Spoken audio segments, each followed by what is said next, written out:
숭고하다라는 말이 있습니다. 혹시 이 말의 뜻을 아십니까? 이 말 그 자체는 높고 고상하다 그런 것입니다. 근데 이 숭고함이라고 하는 말은 그보다 훨씬 더 강력합니다. 원래 이게 미학에서 사용되는 말인데요, 측정 또는 모방의 가능성을 넘는 위대함이라는 것, 내가 도저히 따라갈 수 없는, 흉내낼 수 없는, 그래서 엄청난 자연 앞에 보면서 이 경외감을 느끼고, 정말 내가 따라갈 수 없는 어떤 인격, 어떤 사람들의 모습을 보면서 와, 경외감을 느끼는 거죠. 이게 숭고함입니다. 그래서 이 숭고함은 위대한 것이기 때문에 사람의 마음을 움직이는 힘이 있습니다. 오늘 한 가지 정말 숭고한 것 하나가 있습니다. 그게 뭐냐면 섬김입니다. 같이 할까요? 섬김. 어머니의 숭고함, 이 섬김이 얼마나 숭고합니까? 우리 그 이야기 여러분 들어보셨죠? 6.25 때 미군들이 내려갔는데 어디서 애기 울음소리가 들렸어요. 내려가 보니 발가벗은 어머니가 자기 옷 다 벗어서 그 품 안에 있는 어린아이 얼어 죽을까 봐 감싸고 그 아이를 품고 있다가 어머니는 얼어 죽었고 그 아이는 살아나는, 이게 숭고하지 않습니까? 예수님의 십자가 물 한 방울 피 한 방울까지 다 바쳐서 저와 여러분 구원하기 위해서 섬겨주신 섬김, 숭고하지 않습니까? 십자가 앞에 큰 소리 칠 자가 없는 것입니다. 여러분, 섬김은 숭고한 것입니다. 같이 합시다. 섬김은 숭고한 것입니다. 동의하십니까? 아멘. 자, 그러면 왜 섬김이 숭고한 것입니까? 이 섬김은 생명을 살리는 일이기 때문에 그래요. 오늘 우리의 문제는 생명을 경시한다는 거예요. 근데 이 생명을 살리는 데는 아주 철저히 섬김이 없이는 안 됩니다. 섬겨야 생명이 만들어지고, 또 출산해도 그 아이를 키우는 데는 철저한 섬김. 아니, 엄마가 입혀주고 먹여주고 했는데 싸구도 울어요? 치워달라는 거요. 배짱도 좋아요. 근데 엄마는 또 냄새나도 다 쳐주고 아이고 이뻐, 아이고 이뻐. 이 섬김으로 생명은 태어나고 성장합니다. 그래서 숭고합니다. 또 하나, 섬김은 나를 성숙하게 하는 지름길이기 때문에 그래요. 아직도 내가 섬김만 받는다 그러면 미성숙한 사람이에요. 그러나 남을 섬기면서 남에 대해 배려해주고 이해해주는 사람은 어른의 길로 들어간 거예요. 어른의 길로 들어. 그래서 섬김은 숭고한 거예요. 나를 성숙해 하는. 또 하나, 섬김은 내가 살고 있는 공동체를 천국으로 만드는 방법이기 때문에 그렇습니다. 예나 지금이나 리더들이 섬김을 통해 사람의 마음에 감동을 줄 때 그 공동체는 천국이 되는 거예요. 후구려를 세운 궁예, 여러분 아시죠? 궁예 하면 뭐가 떠올라요? 관심법. 그래서 참 사람들을 많이 죽인 잔인한 모습이 드라마로 연출되었지만 사실은 이 궁예는 대단한 사람, 도적대의 두령이었어요. 근데 그 주변에 100명, 1000명, 3000명, 4000명이 몰려들었어요. 그 이유가 뭐냐? 이 궁예는 부하들과 함께 같이 고생했고, 같이 즐거워했고, 같이 주었고, 모든 일에 공평했어요. 그리고 자기의 이익을 앞세우지 않았고요, 헌신적으로 섬겼어요. 이런 일화가 있습니다. 자기 부하가 이 엉덩이에 이 종기가 생겼는데 낫지를 않아요. 그 당시 무슨 의학이 그렇게 있었겠습니까? 그때 이 궁예가 자기 부하의 엉덩이에 난 종기에 입을 대고 고름을 빨아내고, 우리 사람 치매는 이게 소독 효과가 있는 거 아닙니까? 이걸 다른 부하들이 다 봤어요. 내 엉덩이에 종기 나도 저 궁예 대장님은 저렇게 해주시겠지. 그런 섬김을 통해서 그 공동체가 만들어지면서 한 나라를 세우게 되는 그런 이야기입니다. 여러분, 이건 한 나라만이 아닙니다. 가정도 동일합니다. 남편이 아내를 섬기고 아내가 남편을 섬길 때 그 가정은 천국이 됩니다. 아무도 아멘을 안 합니다. 이거 사실입니다. 다 나만 이뻐해달라고 하면 지옥이 됩니다. 교회도 동일합니다. 서로 섬기는 거예요. 목회자는 성도님들은 목회자들을, 장로님들은 권사님들은 집사님들이 성도들을 다 섬기면 여기가 천국이 됩니다. 천국이 돼요. 그래서 섬김이 천국을 만들어내는 것이기에 숭고합니다. 또 하나, 섬김은 예수님을 닮아가는 거룩한 길이기 때문에 숭고합니다. 오늘 마가복음 10장 이야기는 굉장히 의미심장합니다. 하늘 예수님이 길을 이렇게 지나가는데 율법사가 나와서 어떻게 하면 참삼 영생을 얻겠습니까? 그럴 때 너 이거 지켰니? 내 계명을 다 지켰습니다. 근데 마지막 한 가지 지적합니다. 네게 부족한 것이 있다. 그게 뭐냐? 네가 가지고 있는 거 나눠주라는 거예요. 네가 가지고 있는 거 팔아서 나눠주라는 거예요. 그런 맥락의 이야기. 뭔 얘기지요? 진짜 예수님 잡는 참된 길은 뭐냐? 섬김이라는 거야. 네가 가장 소중히 여기는 거 나눠주는 섬김. 그 다음 얘기가 이제 치맛바람의 원조 이야기가 나옵니다. 이게 나는 치맛바람이 저쪽 강 아래에서 생긴 줄 알았더니 여기에 나옵니다. 이 야고보와 요한의 어머니가 예수님을 찾아옵니다. 예수님, 그날이 되면, 예수님이 왕이 되시면 그날에 내 아들 하나는 우의정 하나는 좌의정에 세워주세요. 이랬더니 나머지 10명의 제자들이 저런 고얀 놈 이러고 막 열을 내는 거예요. 그때 주신 말씀이 오늘 본문입니다. 자, 43절로 가보겠습니다. 43절 같이 읽습니다. 너희 중에는 그렇지 않을지니 너희 중에 누구든지 크고자 하는 자는 너희를 섬기는 자가 자, 되고, 크고자 하는 자는 뭐 하는 자? 섬기는 자가 큰 자라는 거예요. 44절. 너희 중에 누구든지 으뜸이 되고자 하는 자는 모든 사람의 종이 되어야 하리라. 왕이 되는 게 아니라 누구? 종이 되어야 해요. 종은 섬기는 자예요. 여러분, 종이 둘러서라고 하는 말은 내 의지와는 아무 상관이 없습니다. 내가 하고 싶지 않아도 주인이 원한다면 하는 게 종입니다. 자, 45절. 인자가 온 것은 섬김을 받으려 함이 아니라 도리어 섬기려 하고 자기 목숨을 많은 사람의 대속물로 주려 함이니라. 할렐루야. 인자 예수님이 이 땅에 온 건 섬기러 왔다는 거. 얼마만큼? 죽기까지 너희들을 위하여 십자가에서 피 한 방울 물 한 방울 다 흘려서 대속물이 되기 위하여. 우리가 예수님을 진짜 닮는 길은 성경 공부도 많이 해야 되고 기도도 많이 해야 되지만 섬김을 통해서 아멘. 우리는 예수님을 가장 빠르게 닮게 될 것입니다. 아멘. 그래서 섬김은 숭고한 것입니다. 다시 합시다. 섬김은 숭고한 것입니다. 숭고한 것입니다. 우리 섬기는 인생이 됩시다. 아멘. 우리 섬기는 인생이 됩시다. 아멘. 자, 그렇다면 우리 그리스도인들은 무엇부터 누구부터 섬겨야 됩니까? 다 섬겨야 되는데 다 할 수 없어요. 이 우선권 프라이오리티가 있단 말이에요. 뭐부터 섬겨야 되나? 자, 골로새서 1장 24절. 자, 대사도 바울의 고백입니다. 24절. 나는 이제 너희를 위하여 받는 괴로움을 기뻐하고 그리스도의 남은 고난을 그의 몸된 교회를 위하여 내 육체에 채우노라. 자, 그리스도의 남은 고난, 예수님이 십자가에서 죽는 것보다 더 큰 고난일지라도 그의 예수님의 몸된 멸을 위하여 교회를. 자, 25절 갑니다. 내가 교회의 일꾼 된 것은 하나님이 너희를 위하여 내게 주신 직분을 따라 하나님의 말씀을 이루려 함이니라. 자, 하나님의 말씀이 뭔가요?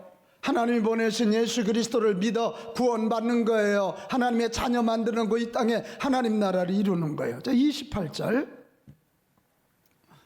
우리가 그를 전파하여 각 사람을 권하고 모든 지혜로 각 사람을 가르침은 각 사람을 그리스도 안에서 완전한 자로 세우려 자, 하니. 구원받은 자를 양육해서 완전한 자, 완전한 성경적 가치를 가진 하나님의 자녀로 세우는 거고요. 29절.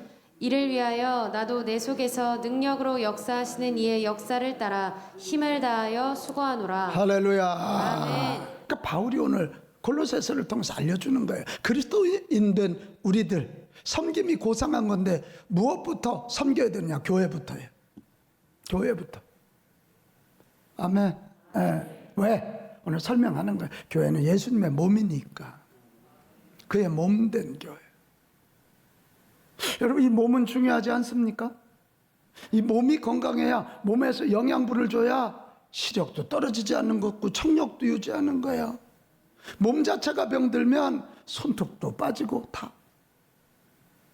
그래서 여러분, 예수님의 몸된 교회, 이 교회부터 섬겨서 교회가 건강하고 교회가 힘이 넘칠 때 여기서 우리는 은혜를 받는 거고, 아멘. 여기서 구원을 받는 거고, 아멘. 여기서 복을 받는 거고, 아멘. 은혜 받고 구원 받고 복 받은 우리들이 가정으로 가는 거예요.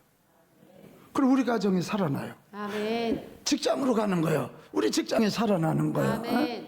할렐루야. 아멘. 교회는 예수님의 몸입니다. 뭐 하는 몸이냐? 영혼을 구원하는 몸이에요. 그러면 어떻게 교회를 섬겨야 될까요? 이게 오늘 우리의 숙제입니다. 여러분, 교회를 섬기는 제1원칙은 작은 자부터, 작은 것부터 같이 합시다. 작은 자부터, 작은 자부터 작은 것부터. 작은 것부터 예수님의 섬김의 방법이에요. 대부분의 사람들은 다 힘 있는 자를 위를 쳐다봅니다. 그들이 내게 어떤 도움을 줄까 합니다. 그러나 예수님은 다르셨습니다. 예수님은 다르셨어요. 병든 자를 찾아가셨고, 소외된 자를 찾아가셨고, 죄인된 자를 찾아가셨고, 귀신 들린 자를 찾아가셨어요. 예루살렘이 아니라 가난한 자들, 소외된 자들이 사는 갈릴리를 찾아가셨어요. 이 교회의 DNA는 갈릴리 DNA. 왜요? 예수님도 부자들 찾아가면 대접받지 않겠습니까? 그러나 가난한 자를 찾아가셨어요. 왜요? 그들 속에도 하나님이 넣어주신 영혼이 있기 때문에 그래요. 저는 마태복음 25장 40절이 참 느낌이 있습니다. 이게 마지막 심판 이야기거든요. 심판자 왕 예수님입니다. 내가 진실로 진실로 너희에게 이르노니 너희가 여기 내 형제 중에 지극히 작은 자 하나에게 한 것이 곧 누구에게? 내게. 그 사업장에 온 너무 가난한 사람, 배고픈 애에게 빵 하나 주는 게 예수님께 주신 거라는 거예요. 여기 소위 염소, 지옥으로 빠지는 자들에게 너희는 내가 줄일 때 마실 것을 주지, 마시고 먹을 걸 안 줬어. 내가 외로울 때 찾아봐 주지 않았어. 그래도 언제 예수님이 내 앞에 왔습니까? 동일한 얘기 하십니다. 작은 자에게 하지 않은 것이고 내게 안 한 거예요. 우리 옆 사람에게 인사합시다. 우리 권사님 집사님은 작은 예수이십니다. 시작. 우리 권사님은 작은 예수이십니다. 할렐루야. 교회 안에서 그렇게 대하십시오. 그의 인격이 아니라 그 속에 계신 예수님을 보고 작은 자부터, 작은 것부터. 할렐루야. 그게 교회 섬기는 첫 번째. 두 번째입니다. 교회를 어떻게 섬깁니까? 은사대로 섬기십시오. 자, 베드로전서 4장 7절 보겠습니다. 만물의 마지막이 가까이 왔으니 그러므로 너희는 정신을 차리고 근신하여 기도하라. 자, 이 말세가 온다. 말세는 심판의 때잖아요. 자, 8절. 무엇보다도 뜨겁게 서로 사랑할지니 사랑은 허다한 죄를 덮느니라. 자, 우리 마지막 때는 기도하여 능력받고 능력을 가지고 사랑하는 일에 힘쓰라. 9절. 서로 대접하기를 원망 없이 하고 각각 은사를 받은 대로 하나님의 여러 가지 은혜를 맡은 선한 청지기 같이 서로 자, 봉사하라. 사랑하여 섬기는데 자꾸 원망 없이 하라는 거예요.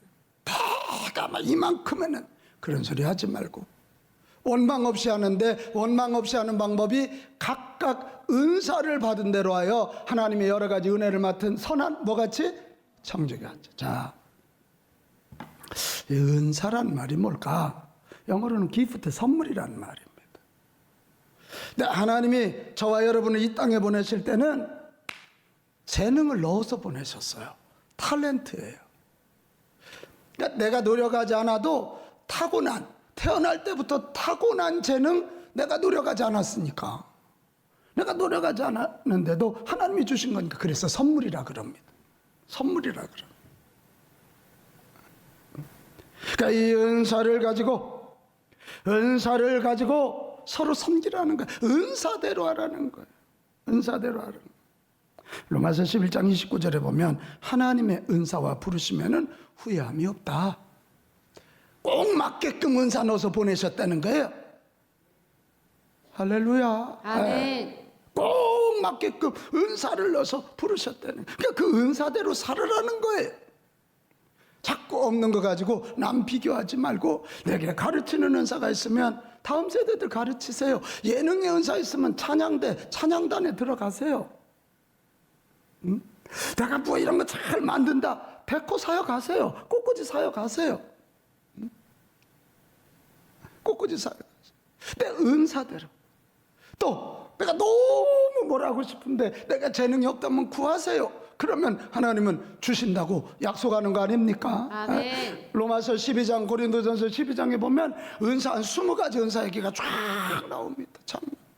그다 하나님이 주신 거예요. 은사대로 하라는. 우리 내 은사가 뭔지 알고 은사대로 사역합시다. 예, 그래야 수월해요. 자꾸 남 뭐라고 하지 마요. 돈 버는 사람은 돈을 많이 벌어서 헌금 많이 하세요. 그래야 그이들이 배추김치를 사오지. 그러나 돈은 없지만 나는 김장 잘 담으면 김장 담으세요. 에? 저 김집사 저거 헌금 좀 했다고 김장 담는데 안 온다고. 헌금을 해야 배추를 사올 거 아니요. 어? 또 뭐 김집사 헌금 많이 했다고. 아이고 저건 헌금도 못하고 맨 주방 가서 일만 한다고. 당신이 헌금해도 누군가 김치를 담아야 될 거 아니냐고. 그래서 원망 없이란 말이 이런 말이야. 같이 합시다. 은사대로. 은사대로. 은사대로. 은사대로. 은사대로 합시다. 아멘. 그렇게 해요. 자꾸 나하고 남을 동일시하지 마세요. 하나님이 다르게 만드셨다. 아, 귀는 귀대로 만들고 코는 코대로 만드는 거 아니야? 어떻게 귀가 자꾸 코처럼 냄새 맡으려고 들어? 큰일 나지. 큰일 나지. 코도 냄새 맡고 귀도 냄새 맡으면 못 살아요. 못 살아요. 예민해가지고. 여러분, 은사대로라는 말에는 또 한 가지가 있어요. 이 은사 얘기할 때는 하나 탤런트고 또 하나는 스타일 얘기를 빼놓을 수가 없거든요. 타고난 스타일이 있어요. 어떤 사람 일중심적이면 어떤 사람 사람중심, 어떤 사람 체계적이면 비체적인 게 있다고요. 그래, 저 같은 사람은 체계적이고 일중심. 그래, 이게 어질러져 있으면 뭐 못해요. 누군가 졸고 있으면 내가 다 쳐다보고 있다고요. 에? 그래서 저는 사람 만나는 건 아직도 어려워요. 내가 근 40년 목회 지금 하고 있는데도 새로운 사람 만나려면 조금 긴장돼. 근데 일하는 건 별로 두렵지 않을까? 뭐 하면 되지 뭐 이런 생각. 제가 일 중심이니까. 근데 사람 중심인 사람은 일하기가 무척 힘들어요. 조바심을 내. 아니 TV를 틀었으면 리모컨을 그 자리에 놔야지 왜 그걸 싱크대로 들고 가냐고. 리모컨을 킬 때마다 리모컨 어디서 싱크대 가가 있어. 우리 그 어른이 꼭 그렇게 붙잡고 다녀. 그런데 여러분, 체계적인 사람은 논리적이지만 비체계적인 사람은 논리적이 않지만 번뜩이는 머리가 있습니다. 그게 합해지는 거거든요. 합해지는. 그래, 은사, 이 스타일 얘기할 때 우리가 꼭 이해해야 될 것이 뭐냐면 은사대로 한 말은 같이 합시다. 협력하여. 협력하여. 네, 그 말입니다. 협력하라는 거예요. 일중심적인 사람, 사람중심, 체계적인 사람, 비체계적인 사람 협력해서 하라는 거예요.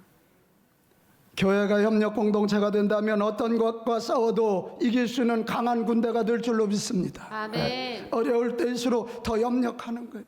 한국교회 이렇게 어려울 때일수록 우리가 더 마음을 모아서 목회자와 성도와 성도들이 힘을 합해서 협력해야 합니다. 아멘. 그리고 교회를 지키고 복음을 지켜야 합니다. 응? 뒤에서 자꾸 비난하면 똑똑한 것처럼. 그 자기 엄마 냄새 난다고 내쫓는 딸하고 다를 바가 뭐가 있어요. 이게 어머니가 지금 숨 넘어가는데 냄새가 좀 나면 뭐가 그렇게. 어려울 때일수록 협력합시다. 네. 마지막 하나 더, 교회를 섬기는 방법은 최선을 다하는 거예요. 같이 합시다. 최선을 다하여. 최선을 다하여. 자, 로마서 11장 12절 부지런하여 게으르지 말고 열심을 품고 주를 섬기래요. 이게 은사 얘기하고 결론이에요. 자, 베드로전서 4장 8절 무엇보다 뜨겁게 서로 사랑할지니 사랑은 어떠한 죄를 덮느니라. 사랑은 섬김은 섬김인데 뜨겁게 하래. 최선은 아름다워라. 저는 분명히 믿습니다. 하나님은 저와 여러분에게 100점을 요구하지 않으십니다. 그러나 최선을 요구하십니다. 우리 빛가운 교회를 향해서 하나님은 100점 교회 되기를 원하지 않습니다. 그러나 최선을 다하는 교회가 되기를 원하십니다. 아멘. 우리가 할 수 있는 대로 미자리 교회를 세우고 할 수 있는 대로 어떻게 해서라도 다음 세대를 세우고 최선을 다하는 거죠. 최선을 다하는. 최선이, 여러분 100점이 감동을 불러오는 것이 아니라 최선이 감동을 불러옵니다. 아멘. 최선이 감동. 최선이. 제 첫 목회지인 논산 양천군 반암면 반암교회 사랑방에서 시작한 교회가 건축이 됐습니다. 그 시작이 뭔 줄 압니까? 어린아이들이 폐유지 주었고요. 그게 87년도입니다. 그 당시, 요즘은 큰일 날 일이지만 그 당시 막 개구리 열풍이 불어서 겨울 개구리가 그렇게 몸에 좋다고 소문나면서 개구리 한 마리가 100원씩 팔릴 때 이 어린 초등학생들 우리도 교회 짓는데 뭐 좀 해야지 이러고 그 겨울에 가서 얼음을 깨고 이 돌짝 밑에 숨어있는 개구리 잡아 파. 그래서 막 감동이 일어나면서 교회가 빛없이 젖었습니다. 청양교회 100주년 기념 예배 당진다 그럴 때요, 할아버지들이 거기는 일어나세요. 우리는 돈이 없는데, 근데 시골에 노는 땅이 있으니까 호박 농사를 짓겠다는 거예요. 그래, 무언 호박이요? 그랬더니 이렇게 찔쭉한 호박 말고 둥그런 호박 있잖아요. 그거 하나가 그때 10,000원씩 할 때요. 저희들이 저 노는 땅을 빌려서 호박 농사를 져서 1000개만 따면 10,000,000원입니다. 그리고 여선교회들은 거기 한전 변전소가 있었거든요. 한전 변전소 밑에는 돌을 쫙 깔아놔. 근데 거기가 풀이 올라오면 안 되나 보죠. 그래서 가서 일당 그 풀 뽑는 갔다 와서 다 더위 먹어서 한여름에 돌이 얼마나 따끈따끈하게 달궈져, 위에 뜨겁지 밑에 뜨겁지. 그 일당을 그러면서 막 감동이 일어나면서 된 거고, 우리 교회는 안 그렇습니까? 우리도 뭐 해보겠다고 교육관 앞에서 오뎅 팔고 아이스크림 팔고 이런 일들, 이 작지만 최선을 다하는 그런 모습 앞에 감동은 주어졌고, 그래서 하나님의 성전들이 이렇게 세워지는 것입니다. 여러분, 우리 100점, 저도 100점 못 돼요. 남들처럼 뭐 다 안 해요. 내가 할 수 있는 한 최선을 다하여 예수 그리스도의 몸된 교회를 섬기는 저와 여러분 됩시다. 아멘. 여기 우리 집사님들, 권사님, 장로님들, 전도사님, 목사님들, 이 어려울 때 나라도 예배의 자리를 지키리라, 나라도 이 교회를 지키리라고 하는 최선의 마음 가지고 무엇을 해야 할지 고민해 주시기 바랍니다. 아멘. 그러면서 교회는 세워지는 거예요. 엄마의 최선, 아빠의 최선이 인물을 만들어내는 거예요. 뭐 꼭 좋은 집에서만 좋은 인물이 나옵니까? 아닙니다. 오히려 더 못된 놈 나올 수 있습니다. 더 못된 놈이 나올 수 있어요. 한번 같이 합시다. 최선은 아름다워라. 할렐루야. 아멘. 사랑하는 여러분, 섬김은 숭고한 것입니다. 그런데 주의 교회를 섬기는 건 더 숭고합니다. 왜요? 영혼 구원과 인류 구원에 관계되어 있기 때문에 그렇습니다. 어떻게 하실랍니까? 코로나라고 하는 합리적인 핑계대에 숨으실랍니까? 아니면 섬김 사역에 한번 도전해 보실랍니까? 할 수 있을 때 도전하는 저와 여러분 되시기를 바랍니다. 때가 지나면 하고 싶어도 할 수 없어요. 직분자 여러분 앞장서 주십시오. 누가 하겠거니? 난 최고 싫어하는 말이 교회 측이라는 말이에요. 누가 교회 측이야? 교회 측이라면 담임 목사가 이 교회 사장입니까? 교회는 주님의 교회, 우리 모두의 교회입니다. 저도 성도 중에 한 사람입니다. 리더 포지션에 있을 뿐입니다. 우리 코로나 뒤에 숨지 말고 하나님의 교회를 세우고 다시 일으키고 다시 부흥시키는데 도전할 수 있기를 축복합니다. 아멘. 그런 자를 하나님은 그냥 두시지 않습니다. 마가복음 10장 29절 30절 예수님 뭐라 그래요? 나와 복음을 위하여 집이나 형제나 자매나 어머니나 아버지나 자식이나 전토를 벌인 자는 현세에 있어 집과 형제와 자매와 어머니와 자식과 전토를 몇 배? 몇 배? 100배나 받고 박해를 겸하여 받대. 그냥 받지는 않고 박해를 받습니다. 그러나 내세에 영생 천국에 가지 못할 자가 없다는, 여러분 이 복을 섬김을 통해, 주의 교회 섬김을 통해 다 받는 우리 모두가 되시기를 축복합니다. 네.